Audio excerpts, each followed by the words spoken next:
পরবর্তী যে বর্ণগুলো রয়েছে এই বর্ণর সাথে যে লাইনটা রয়েছে সেটি হলো হায়ের লাইন। অর্থাৎ আমি বলেছিলাম হায়ের লাইনের সাথে টেন টেন এবং মারু যুক্ত হবে।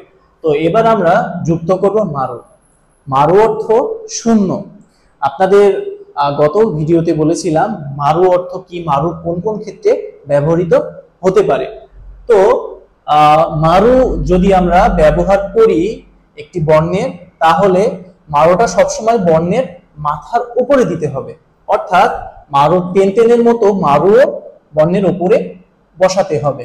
তাহলে যদি আমরা একটি বর্ণের সাথে বা হায়ার লাইনের সাথে মারু বসাই, তাহলে এর উচ্চারণ রীতিটা কেমন হতে পারে আমি উপরে লিখে রেখেছি, আপনারা দেখতে পাবেন। তাহলে হয়ের লাইনের যে উচ্চারণ মারু যুক্ত করলে সেই উচ্চারণটি কেমন হবে, মারু যদি যুক্ত করি সেই উচ্চারণটি হবে পয়ের মতো।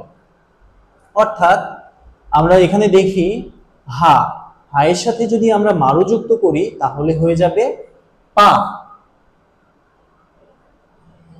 পরবর্তী হলো হিয়ের লাইনের সাথে বা হিয়ের সাথে আমরা যদি মারু যুক্ত করি তাহলে হি হয়ে যাবে পি। পরবর্তী হলো হু বা ফু। হু বা ফু এর সাথে আমরা যদি মারু যুক্ত করি তাহলে হয়ের মতো যেহেতু উচ্চারণ আছে তাহলে হু হয়ে যাবে হু। পরবর্তী যে বর্ণটি আছে সেটি হলো হে।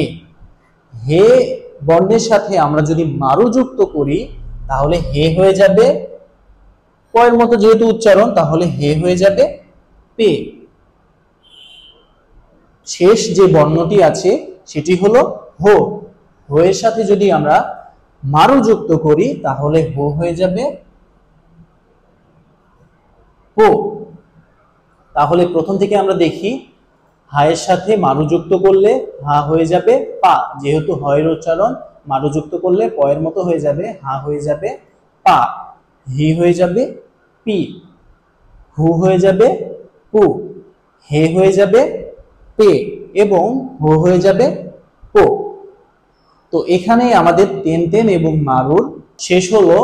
পরবর্তী ক্লাসে আপনাদের যুক্তবর্ণ সম্পর্কে ধারণা দেওয়া হবে, পাশাপাশি যুক্তবর্ণ কিভাবে লিখবেন সেই লিখন পদ্ধতি সম্পর্কেও বলা হবে।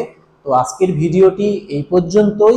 আশা করি ভিডিওটি সবার ভালো লাগলে একটি লাইক দিয়ে রাখবেন এবং চ্যানেলটি সাবস্ক্রাইব করে রাখবেন। সকলকে অসংখ্য ধন্যবাদ। জয় মাতা নে।